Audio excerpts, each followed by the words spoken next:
고단한 도시의 하루가 깨어납니다. 급박하고 반복적인 일상 속 도시인의 하루. 소란스런 도시의 풍경 속에 풍요로운 자연의 기적을 만납니다.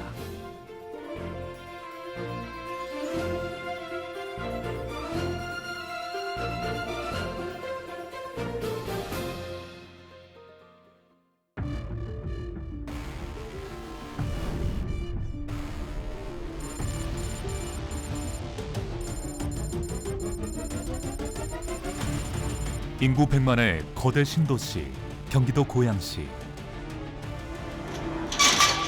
도심 속에서 50년간 닫혀 있었던 보물.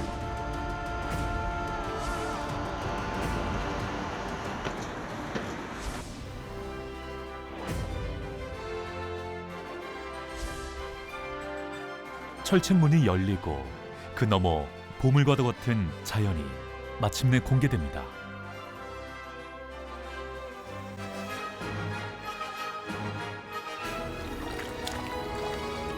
그리고 그 장항습지의 자연과 생명을 지켜가는 트레저 헌터 한동욱 소장입니다.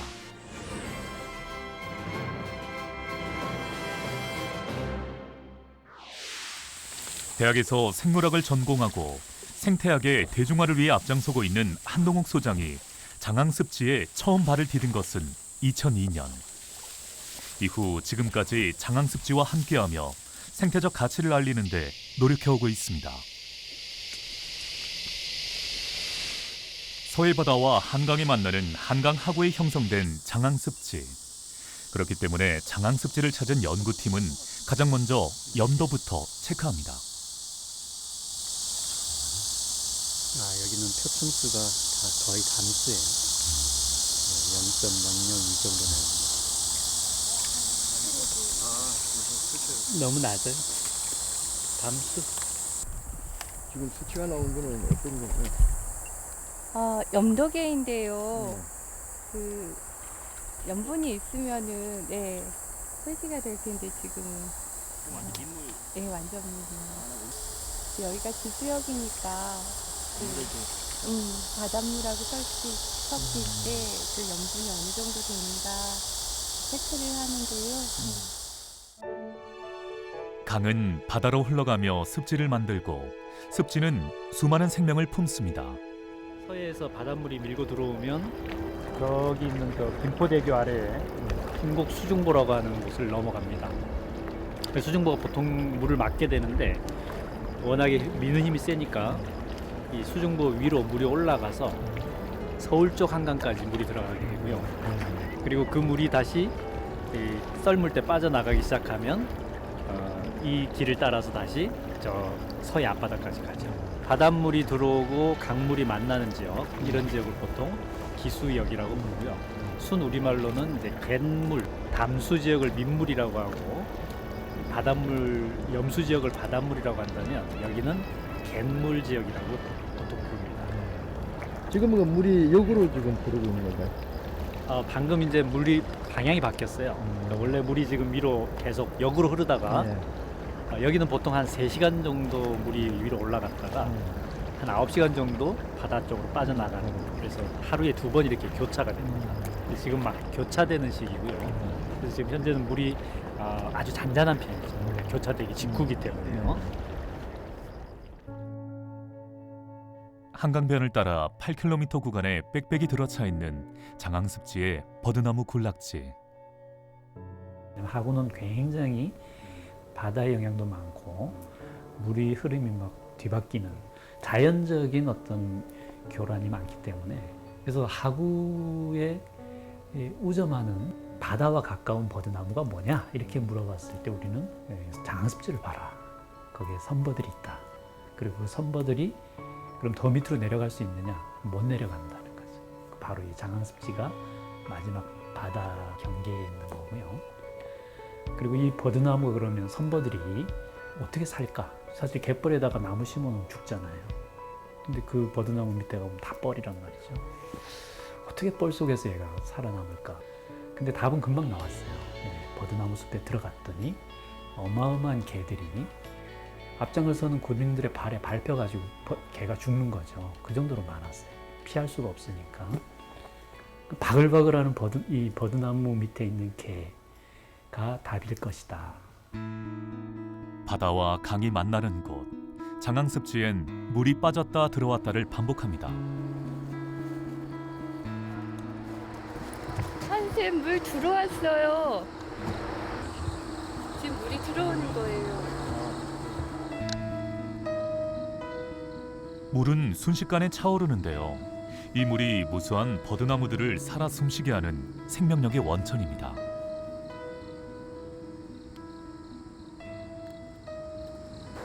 그 안쪽에 버드나무 좀 높은 곳까지 차는데 작년 같은 경우는 30cm 이상 찼거든요. 근데 올해는 이번 달 초에 보니까 한 9cm 정도까지 찼어요. 예전에 비해서 물골이 이제 많이 퇴적되니까 물이 들어오는 양이 그닥 많지는 않아요. 버드나무 숲에는 물이 차오르는 수많은 갯골이 존재합니다. 갯골은 바닷물이 드나드는 갯가에 조수로 생긴 길고 좁은 곳을 말하는데요. 버드나무 숲을 보존하기 위해서는 이러한 갯골들이 꼭 있어야 합니다. 그렇기 때문에 한동욱 소장 연구팀은 장항습지 내에 있는 갯골들을 수시로 조사합니다. 이 모양이 원래 장항습지의 갯골 모양입니다. 갯골 크기와 깊이에 따라서 여러 가지 종류로 나뉘는데 이게 전형적인 장항습지 갯골이에요. 인위적이지 않고 자연적으로 만들어진 갯골이죠. 물이 차면은 당연히 뭐 한 1m 이상 차고 물이 빠지면은 폭이 한 4, 5m 정도 나오는 요게 전형적인 갯골인데 요게 이제 이런 갯골들이 쭉 살아 있어야 주변에 간선 갯골이 사는 거죠. 간선 갯골이 살아야 이 버드나무 숲이 사는 거예요. 여기 메인이 막혀버리면 간선들도 다 막히니까 이런 육화되는 게 빠른 겁니다. 들깨 같은 이름이 잘 지금 어떻습니까? 습지의 육화 현상이 좀 몇 퍼센트 정도 진행이 되나요? 우리가 갯골 숫자를 보면 갯골이 전체적으로 한 30에서 한 40개 정도 이런 주 갯골이 있었는데 지금 갯골 숫자가 한 10개도 안 돼요.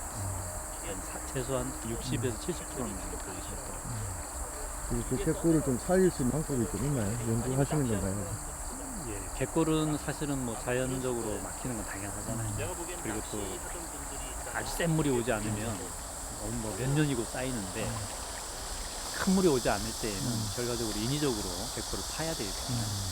그 갯골을 이용하는 어업이 있으면 계속 갯골을 만들어주니까 그래서 어민들의 어업이 중요하다고 봅니다. 버드나무 밑을 기어다니는 이 녀석은 말똥개입니다. 다리에 많은 털이 나 있는데요. 털은 눈과 같은 감각기관으로 위험을 알아차리는 역할을 합니다. 이 말똥개와 버드나무는 장항습지에서 서로 없어서는 안 되는 관계입니다.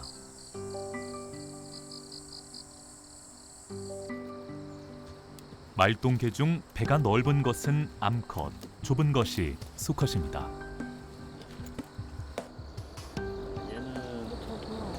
얘는 암컷이네요. 그러니까 수컷 중에 조금 작은 애들이 있는데 얘는 지금 4살짜리.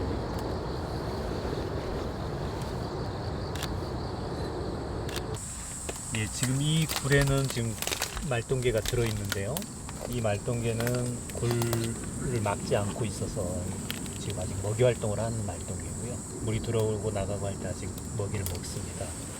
10월이 다 돼가니까 저녁에 이제 춥잖아요. 밤에는 추울 때는 가동면 상태의 준비를 합니다. 그리고 겨울철이 되면 이제 이 버드나무 숲에 모든 구멍이 다 막히고요. 그러면 이제 동면 상태로 들어갑니다. 그러다가 또 한 2, 3월이 되면 일주기에 따라서 깨어나기도 하고 그러다가 이제 3월 말 4월 초가 되면 다시 활동을 하고요. 1살부터 5살까지 한 5년 동안 이렇게 반복적으로 동면 상태로 가지고 이렇게 겨울을 납니다. 겨울 잠을 잔다 이렇게 보시면 되겠고요. 그다음에 저기 보시면은 말똥개 구멍 옆에 뼈가 이렇게 잔뜩 있습니다. 저게 이제 고라니 뼈인데요. 보통 이제 포식자의 공격을 받다가 이런 데 와서 은신하다가 죽게 되죠. 그러면 이 말똥개들은 잡식성이기 때문에 저런 포유류의 이 살도 다 발라서 그렇게 먹습니다. 이 말똥개의 몸 안에는 이런 분해자의 역할, 식물의 잎도 분해를 하지만 저런 동물의 사체도 분해를 하는 그런 종입니다. 야생에서 생명들은 때때로 상처를 입기도 합니다. 상처 안 하면 못 사는 건가요? 쟤네들은 저 앞 다리가 떨어지면 사는데 그럼 다시 다리가 재생을 하거든요. 근데 지금 등갑이 깨졌어요. 요 동글동글하게 생긴 거요. 이런 거. 여기에 우리가 쉽게 얘기하면 똥이고요. 똥. 인하고 질소가 많습니다. 특히 인이 많아요.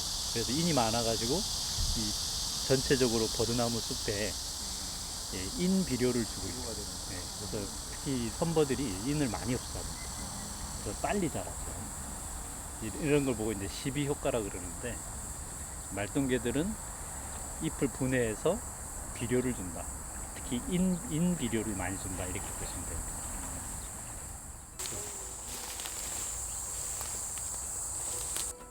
한동욱 소장이 무언가를 찾고 있습니다. 이제 여기가 예전에 붉은발 말똥개가 나타났던 지역인데요. 지금 오늘은 아쉽게도 관찰이 안 되네요. 서해안 일대에서 완전히 사라진 붉은발 말똥개. 멸종 위기종이지만 장항습지에서는 운이 좋으면 볼 수 있다는데요. 감독님 저쪽 부르셔. 과연 붉은발 말똥개를 발견한 것일까요?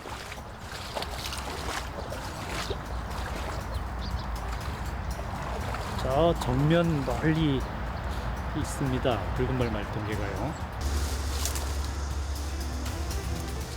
아주 운수 좋은 날만 만날 수 있다는 붉은발 말똥개. 귀하디 귀한 실물을 보게 될까요?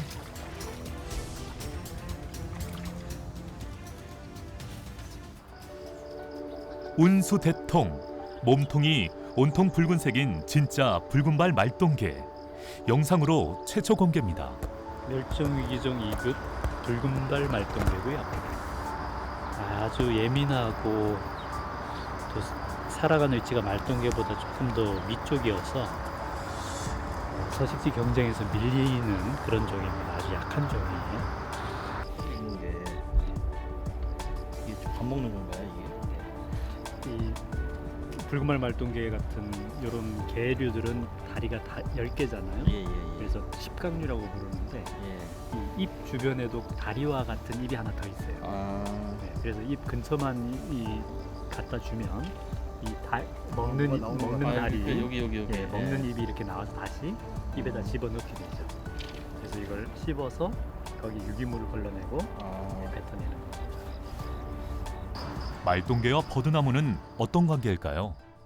버드나무 입장에서 보면은 뻘에다가 이 뿌리를 박고 있으면 숨을 쉴 수가 없습니다. 예, 뻘이라고 하는 게 너무 곱잖아요, 흙이. 거기에 산소가 많지 않아요. 그러면 나무 뿌리가 숨을 못 쉬겠죠, 세포가. 그런데 말똥개 구멍을 뚫어준단 말이죠. 그렇게 되면은 버드나무가 그 구멍에서 공기 중에 노출이 돼 있습니다.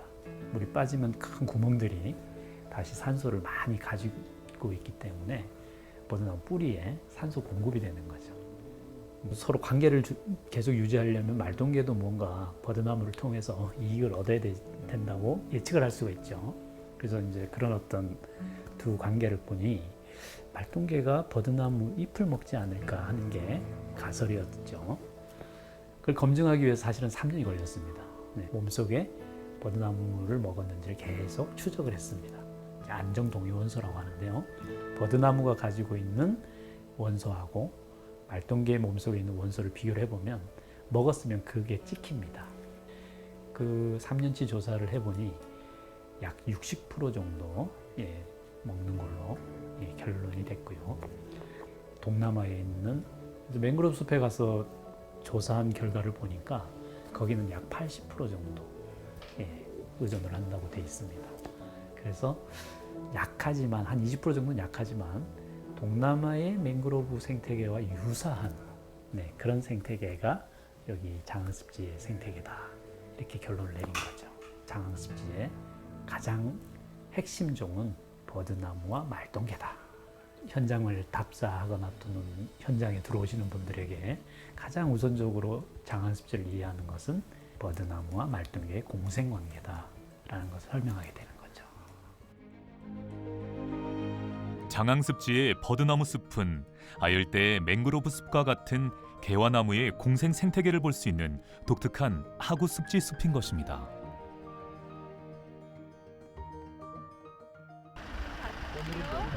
그뿐만이 아닙니다. 장항습지는 다양한 물고기를 간직한 보고이기도 합니다.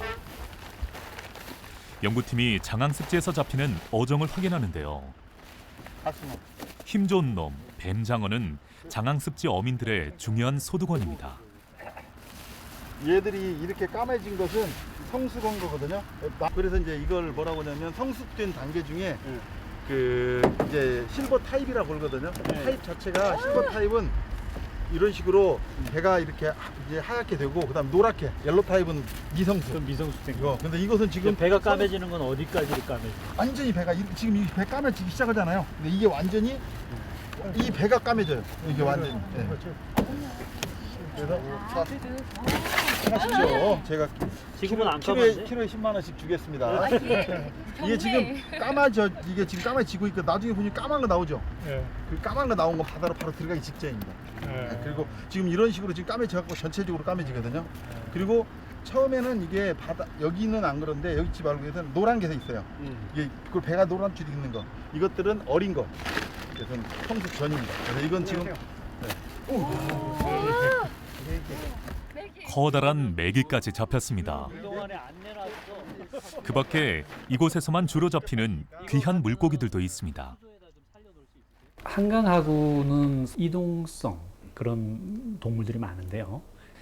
이 바다에서 강으로 올라오는 강오름 물고기, 그 다음에 강에서 바다로 내려가는 강내림 물고기, 그리고 바다의 언저리와 강의 끝자락에서 이렇게 서로 돌아다니는 양측성 물고기 이렇게 나누는데 그 중에서 바다에 살다가 강으로 올라오는 강오름성 물고기 중에 대표적인 것이 웅어입니다. 맛이 좋아 임금님 수라상에 올랐고 겸재정선의 그림에도 나오는 웅어 역시 장항습지의 대표 어종입니다. 동해에는 연어가 있다면 서해에는 웅어가 있습니다. 근데 이 웅어들은 그럼 어디서 번식을 하느냐? 바로 이 장항습지와 같은 습지, 하구습지가 있어야 되고요.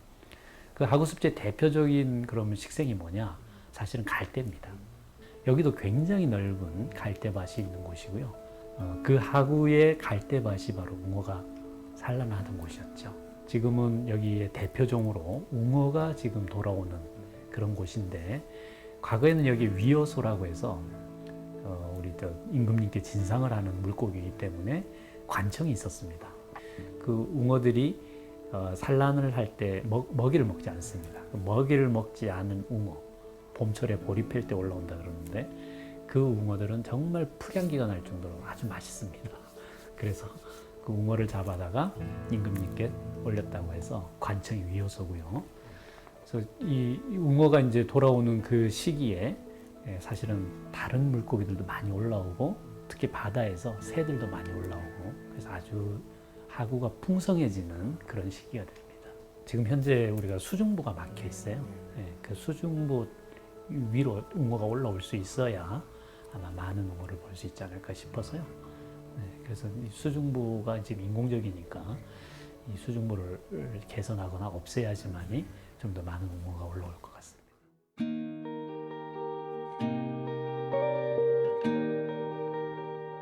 그렇다면 여의도 면적의 2.5배나 되는 장항습지는 언제 어떻게 만들어지게 된 것일까요?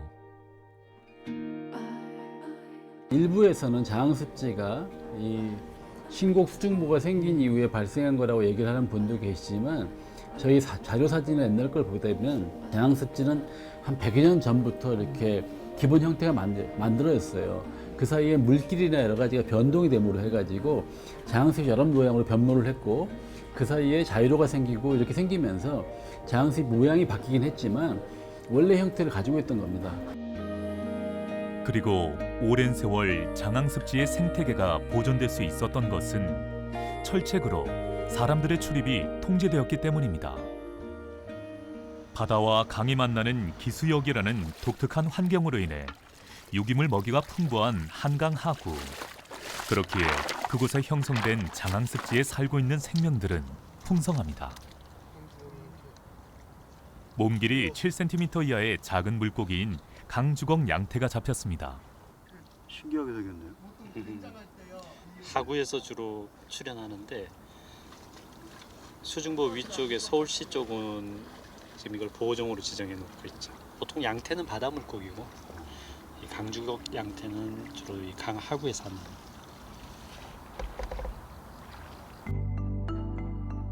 민물고기인 강주걱 양태는 주로 기수형 모래바닥에서 사는 물고기입니다. 41, 33. 각각의 물고기 길이와 무게를 측정하는 것은 연구팀에게 중요한 조사인데요. 이번엔 망두거입니다. 이게 망둥어가 5월이면 5월 이렇게 정해진 게 아니라 5월에서 7월 이렇게 되면 이건 5월, 6월, 7월 이렇게 나오는 그런 거거든요. 그래서 이런 것들은 굉장히 필요합니다. 그 사이즈가. 민물 두 줄 망독인데 이 종은 기수역에 대부분 망둥어 중에 가장 우저먹에 살고 있고요. 그다음에 이 사이즈는 지금 올해 부화된 종입니다. 그래서 이게 보면 작은 것에 큰 것까지 있는데 이건 먼저 태어난 것과 나중에 태어난 것들을 알 수 있어서 길이 무게를 재가지고 언제쯤에 산란이 됐고 어느 정도 성장하는지를 알 수 있는 그런 걸 위해서 조사를 하는 거거든요. 근데 보니까 여기 이런 하구의 바닥에 살고 있는 이게 그걸 이 실지렁이나 이런 걸 먹거든요. 그러니까 굉장히 잘 자랐습니다. 원래 이 사이즈가 거의 성어에 가까울 정도로 올해 다 커버린 겁니다. 내년에는 좀 준비했다가 바로 봄철에서 5월 달쯤에 산란을 하게 됩니다. 막 튀네요, 손에서요. 아, 여기요? 바닥에 이 종은 좀 특별해서 민물 두줄망도 혹시 찾아보시면 나중에 바닥에 이게 붙는 게 있습니다. 그래서 손에서 안 떨어지고 이렇게 있을 수 있습니다. 어망에 한 것은 어느 사이즈가 없냐면 작년생이 없어져 버린다. 왜냐면 최소 어망에 들어가려면 1년 내지 2년이 성장이 돼요. 이게 상업적인 종이어야 되기 때문에 그래서 이런 지역이 필요한 거거든요. 이건 상업적인 게 아니라 직접 조사하지 않으면 요건 처음이에요.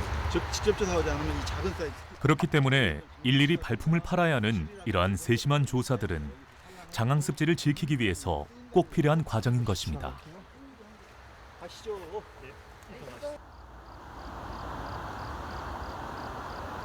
그동안에는 이 조사가 안 돼 있어요.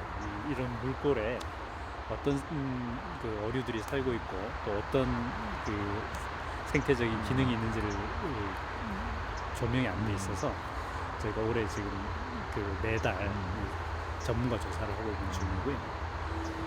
지금 종의 종수, 그다음에 개체수, 그리고 이제 여기 물고기 이외에 다른 여러 저수생물 이런 것들 같이 조사를 하고 있습니다. 이번엔 물고기와 새들의 먹이가 되는 물 밑바닥에 사는 생물인 저서 생물을 조사하기 위해 갯벌 조사에 나섰습니다.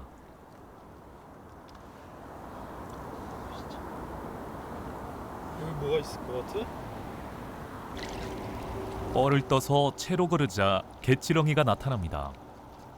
이게 강어기 참개치렁이라고 하는 거 아까 우리 파서 보려고 했던 강어기 나왔어요? 산란 안 하고? 아니 여기서 나중에 산란 시기에 에피토크 수축으로 올라가는 거죠. 봄 되면은 갈매기들이 얘네들 따라서 쭉 올라오거든.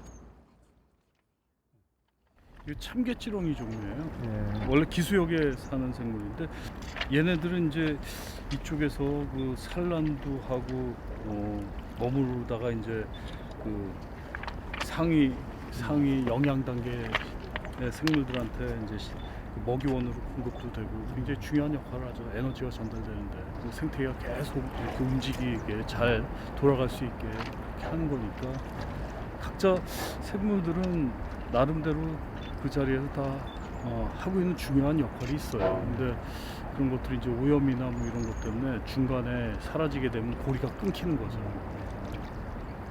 결국은 아직은 그렇다면 생태계가 잘 돌아가고 있다는 아, 그럼요. 여기 우리나라에서는 그래도 그 낙동강이나 이런 데처럼 뭐 뚝으로 막힌 데가 아니어서 유일하게 강하구라는 게 담수하고 해양하고 이렇게 계속 물질이 순환하는 그런 역할을 하고 그렇기 때문에 굉장히 중요한 곳이라고 볼 수 있어요. 풍요로운 생태 사슬은 장항습지가 반드시 보존되어야 하는 중요한 이유입니다. 강 쪽은 저 바깥쪽에 있고요. 이 자연 물골은 지금 저 토입에서부터 저 버드나무 숲을 향해 가지고 저 강 본류로 연결이 돼 있어요. 그 예전에는 물이 이렇게 들어와서 이 쭉 이렇게 흘러 나갔을 텐데 지금은 이 물골이 막혀 있어서 저희가 이 물골들을 쭉 연결을 하려고 그래요. 그러니까 여기가 이제 물고기의 생육장이거든요. 이 치어들이 들어와서 생활을 하면은 당연히 그 치어를 먹는 뱀장어들이 들어올 수 있죠. 그러니까 뱀장어들이 들어와서 여기서 먹이를 먹는 일종의 생육장이 나왔습니다. 밀물과 썰물의 흐름이 세찬 자연 물골은 물고기들이 자라는 생육장이 되는데요. 그리고 제일 중요한 것 중에 하나가 지금 이게 사실은 잉어거든요. 잉어는 많은 사람들이 흔한 것 같지만 이런 장소가 없으면 이게 다 먹히거든요. 살아남아서. 그래도 상당히 이 사이즈면 오래 거 분포화돼서 그러니까 이게 최고 커봐야 1년에 한 15cm까지 커요. 근데 이제 여기는 지금 이 정도 되면 상당히 큰 거거든요. 이 사이즈면 상당히 건강한 그리고 지금 이게 이제 요새 워낙 양식은 중국에서 잡종으로 들어온 것들이 많아서 애들이 지금 가장 전형적인 토종이 다녔어요. 예, 토종. 잉어는 진흙이 깔린 장항습지에서 사계절 내내 볼 수 있는 물고기입니다.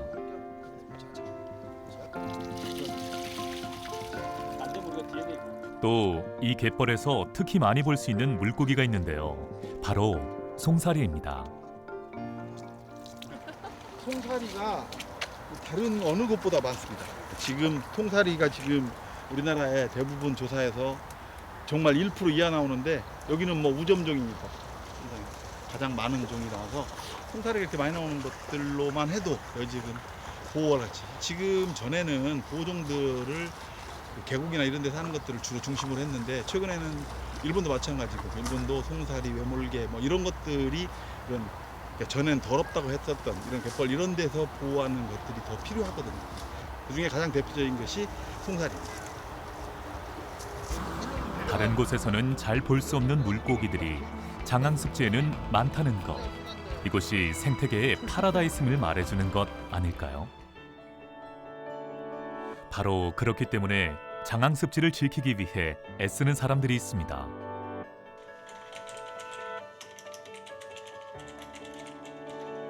그중 한 사람, 습지와 생물 다양성을 위한 연구를 하며 에코 가이드를 자처하는 한동욱 소장은 대표적인 장항습지 지킴이입니다. 우리나라의 습지를 사실 목록화시킨다고 하죠. 습지를 발굴하는 건데 95년도, 96년도 이때부터 진행이 되어 왔고 2005년도까지 이제 아주 활발하게 발굴 작업을 했고 지금도 사실은 발굴 작업을 하고 있습니다.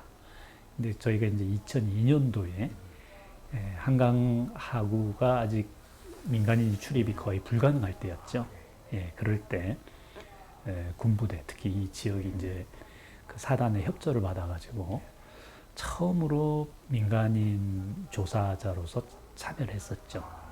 네, 그래서 2002년도 이후에 한 3년간 모니터링을 했고 2006년도에 환경부에서 습지 보호지역으로 지정을 하게 됩니다.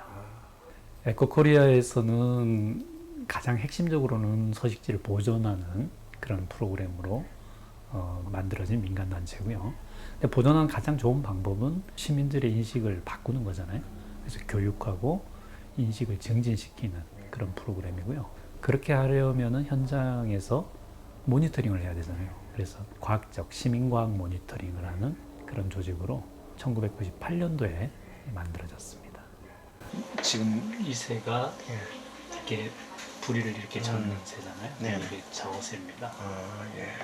전 세계에 2,000마리, 지금 한 3,500마리까지 카운팅이 되는데 해마다 이렇게 카운팅을 하는 뿌리가 특이하네요. 보니까. 여기가 이제 부리 모양이 스푼처럼 생겼다 그래서 스푼빌이라고 부르는데 그런 스푼빌 종류 중에서 지금 동아시아의 가장 아주 멸종 위협에 있는 종이죠.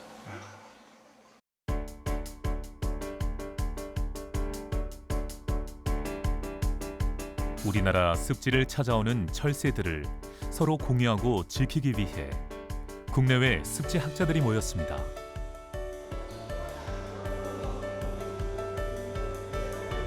유네스코 세계유산 지정을 앞두고 있는 순천만 습지에서 한반도 두루미 네트워크 회의가 진행되었는데요. 한동욱 소장도 참가했습니다.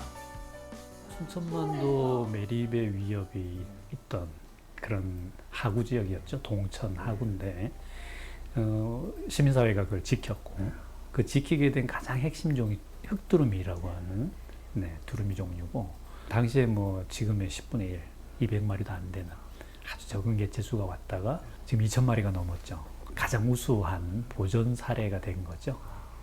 네, 한강 하구 지역의 두루미가 많이 줄어든 원인으로 일산 신도시는 고양시가 품고 있는데 이 고양이 또 그 문제로 지적이 되고 있습니다.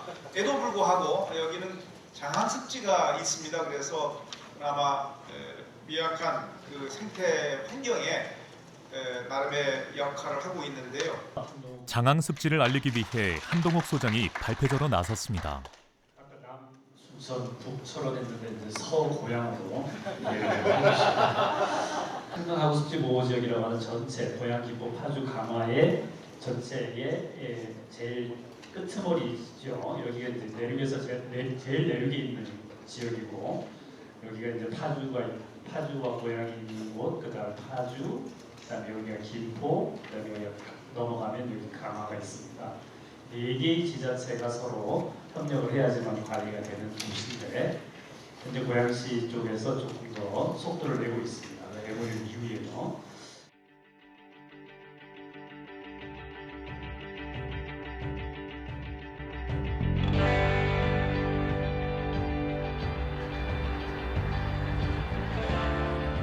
하늘을 나는 무수히 많은 철새떼가 장관을 이룹니다.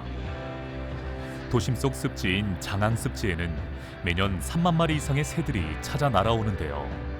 그 중에는 제두루미나 저새와 같은 멸종 위기에 처한 새들도 있습니다. 이처럼 철새들이 장항 습지에 찾아오는 이유는 먹잇감이 풍부하고 철책으로 둘러싸여 사람들의 간섭을 받지 않기 때문입니다.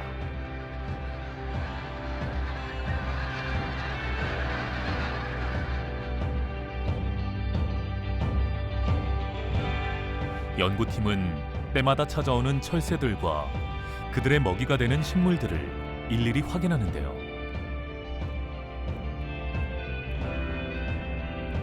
어떤 먹잇감을 찾아 어떤 새들이 장항 습지로 날아오는 걸까요?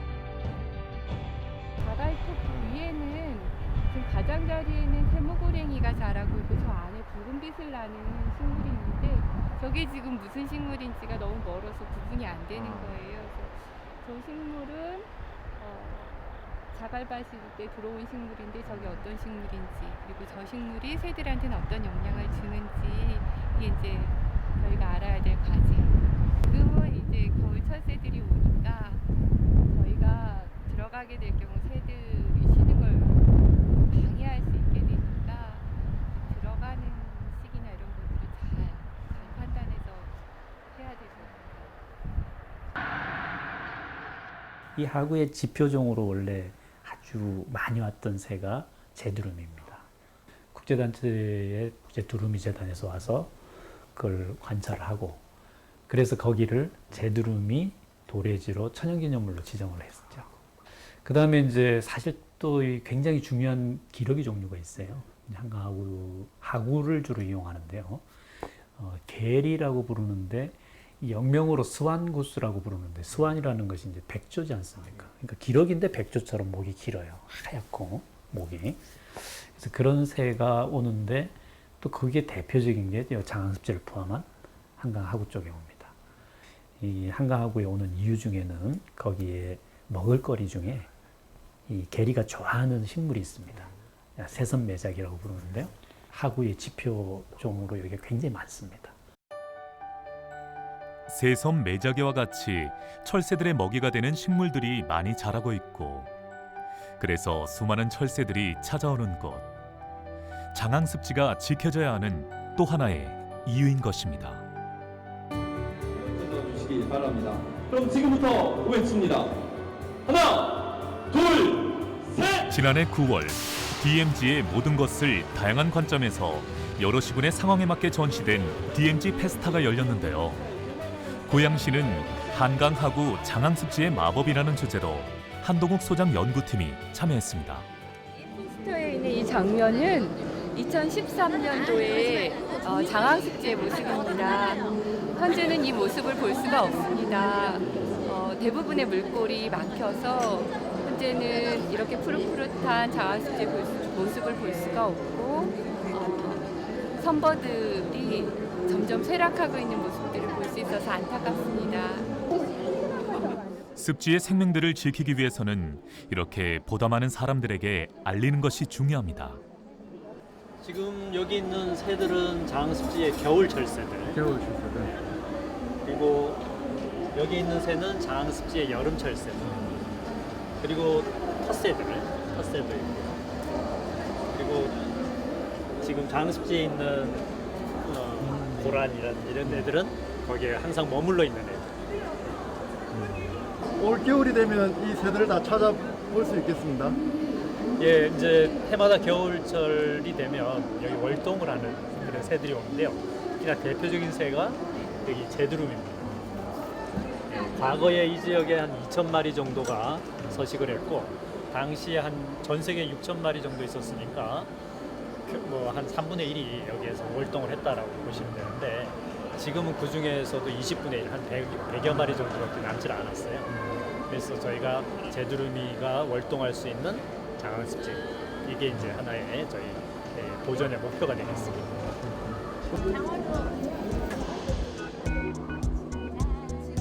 고양시 시민들은 장항습지 대표 동식물인 깃대종의 세밀화를 직접 그려보면서 그곳의 생태계에 대해 더 자세히 알게 되는데요.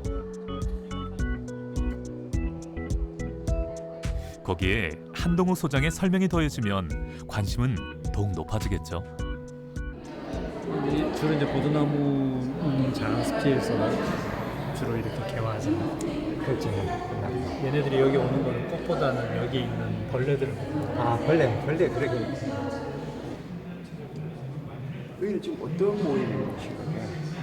저희는 그 자연을 사랑하고 생명을 소중하게 여기는 이제 그런 취미를 가진 생태를 좋아하는 선생님들이 이제 모였어요. 처음에는요. 그래서 이렇게 종 같은 거를 관찰하고 모니터링을 하다가 이게 자세히 볼수록 더 이게 어떤 종인지 구별하기가 쉬워지거든요. 그래서 세밀화를 그려보자 해가지고 저희가 자체적으로 동아리를 만들었어요. 그래서 그 동아리 활동이 지금 한 5년째 돼가는데요. 장항습지에 있는 깃대종을 그려보자 해가지고 지금 하나씩 그리다가 이렇게 작품 수가 많아졌습니다. 근데 저는 한 5, 6년 전에 저희 초등학교 5학년 된 아들과 들어갔었는데요. 저희 차가 들어갔는데 말똥개가 길에 있다가 이렇게 쫙 퍼지는 걸 봤어요. 그 모세의 그 기적이 열리듯이. 그래서 그 광경을 아직도 잊을 수가 없고요. 장항습지 안에는 모든 게 한 2배 정도 커요. 예, 그러니까 사람의 손길이 닿지 않는 그 야생 습지에서의 그런 종들이 정말 건강하다는 느낌이 드는 그런 종들을 볼 때 그러니까 이런 습지가 보호돼야겠구나 그런 생각이 들어요. 저절로 듭니다. 세밀화에 그려진 생물들을 보다 보면 시민들은 장항습지 보호의 필요성을 절로 느끼게 된다고 하는데요. 여름 철새고요. 부리가 주걱처럼 생겨서 이렇게 저어서 물고기를 잡기 때문에 저어새라는 이름이 붙었어요. 위에는 성조고 이렇게 번식기시로 여름에 혼인기시 이렇게 노랗게 되고요. 얘는 올해 태어난 애기새입니다. 그래서 부리가 보면 검지 않고 이렇게 분홍빛이 도는 게 특징이에요. 아무 곳에서나 볼 수 없는 것들을 저희가 장항습지라는 곳에서 만날 수 있으니까 그게 그 장항습지라는 곳이 보존되어 있다는 게 너무 감사한 일인 것 같고요. 좀 더 오랫동안 장항습지가 지금 모습으로 이렇게 유지가 돼서 여전히 새와 습지와 우리 사람이 같이 공존할 수 있는 평화의 땅으로서 장항습지가 있었으면 좋겠습니다. 알겠습니다. 예. 이거 직접 보셨나요? 네, 좀 멀리서 보게 되었어요, 저는요. 아, 이거 보기 드물다고 그러던데요. 네, 좀 멸종위기종인데요. 네네. 네, 저는 그 대덕생태공원 쪽에서 네네. 이렇게 개를 조금 같이 조사하다가 네네. 멀리서 발견하게 되었어요. 그러니까 이거 붉은말 말뚝개를 보셨을 때 기분이 어떠셨어요? 이게 신받다. 아, 장항습지가 보존되기 위해서는 고양시의 노력 또한 중요합니다. 개발보다 보존을 채택하는 이유는 우리 환경이라는 것이 다음 세대에 어떻게 변화가 일어날 건지를 예측하는 것이고 과거 수십 년, 수백 년 동안 유지가 되어 오면서 생태계의 변화를 한꺼번에 알려주는 지표입니다. 그렇기 때문에 그것을 보존이냐 개발이냐의 문제가 아니라 어떻게 슬기롭게 활용할 것이냐의 문제인 것 같습니다. 이 장항습지는 천연적으로 남북 갈등 속에서 존재했던 하나의 역사고 그것을 갖다 보존하는 건 당연히 우리의 의무라고 생각을 합니다. 그래서 저희는 철책선이 이 지역에 2개가 있었는데 하나를 제거하고 하나를 보존함으로써 이 지역에 동식물들이 마음대로 뛰어놀 수 있는 공간을 제공함으로 해서 장항습지가 올바로 보존될 수 있도록 이렇게 목적을 갖고 운영을 하고 있는 겁니다.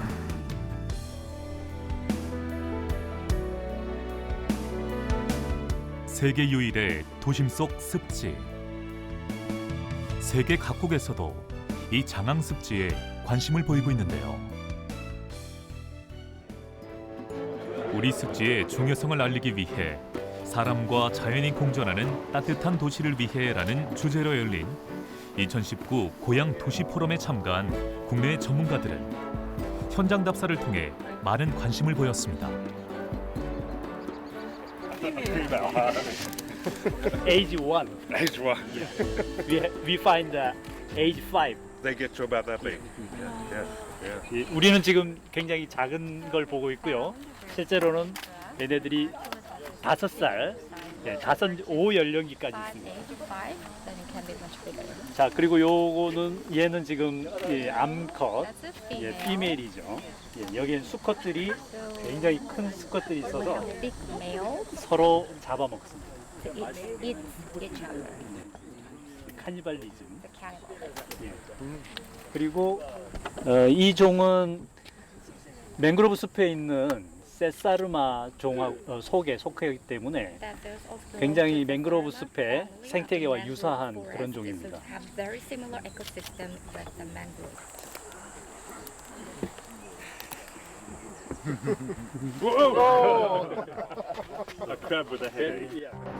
이렇게 고양시가 세계 전문가들에게 장항습지를 알리고 관심을 갖도록 하는 데는 그만한 이유가 있는데요. 바로 장항습지를 국제 습지 보호 협약인 람사르 습지로 등록하기 위해서입니다.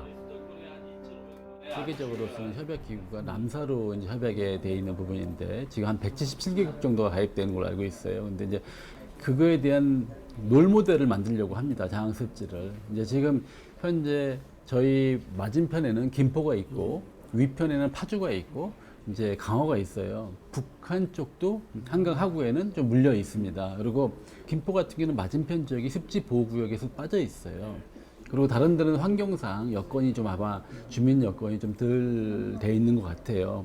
이 부분을 저희가 먼저 세계적인 남다른 사이트에 등록도 하고 거기에 맞게 보존 관리 계획도 수립하고 실제로 보존 관리도 체계적으로 진행해 나가고 이렇게 해서 대도시 도심 속에 있는 습지가 보존이 잘 되고 형성이 잘 되고 이 모델을 가지고 그대로 한강하구가 다 같이 남다른 사이트에 등록이 되고 또 더 커진다면 DMZ 전체가 그 사이트에 등록될 수 있게끔 할 수 있을 것 같습니다. 그래서 그런 거를 저희가 롤모델을 만들려고 지금 준비하고 있습니다. 장항습지를 보존하기 위해 애쓰는 이들은 또 있습니다. 그럼 버드나무와 말똥개가 함께 살아가고 있는 생태계를 볼 수 있는 게 바로 이 장항습지라는 거. 그리고 이 생태계가 바로 우리가 자랑할 만한 자랑거리라는 거. 그런 자부심을 가지시고 이 버드나무를 지키기 위해서 오늘 열심히 네, 가시박을 제거해 보겠습니다. 이쪽으로. 습지의 침입자, 생태계의 방해꾼인 가시박을 제거하기 위해 고향 시민들이 나섰습니다. 이게 가시박씨요. 이렇게 해서 잘 안 보이네. 많이 땄는데. 여기에 덩굴이 한 5m씩 돼가지고 나무를 둘러싸서 나무를 다 죽여요. 그 다음에 뿌리 씨앗 하나가 아닌 나무 뿌리 하나가 씨를 100여 개를 가 있기 때문에 미리 뽑아서 없애면은 큰 효과가 있다고 봐야죠.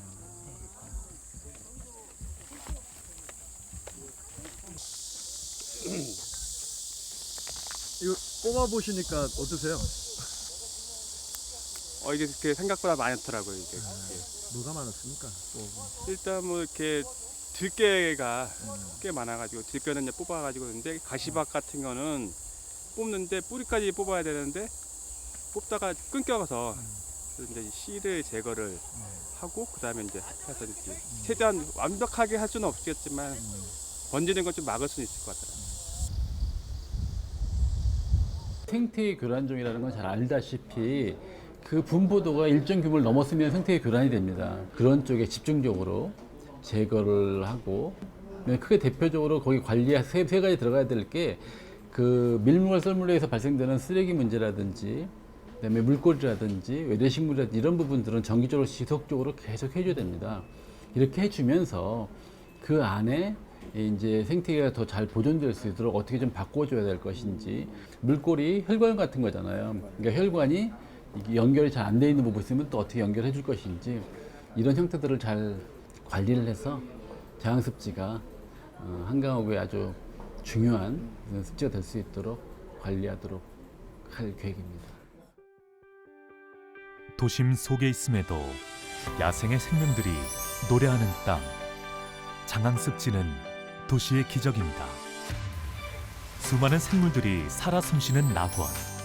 그렇기에 장항습지는 반드시 지켜야 할 우리의 보물입니다.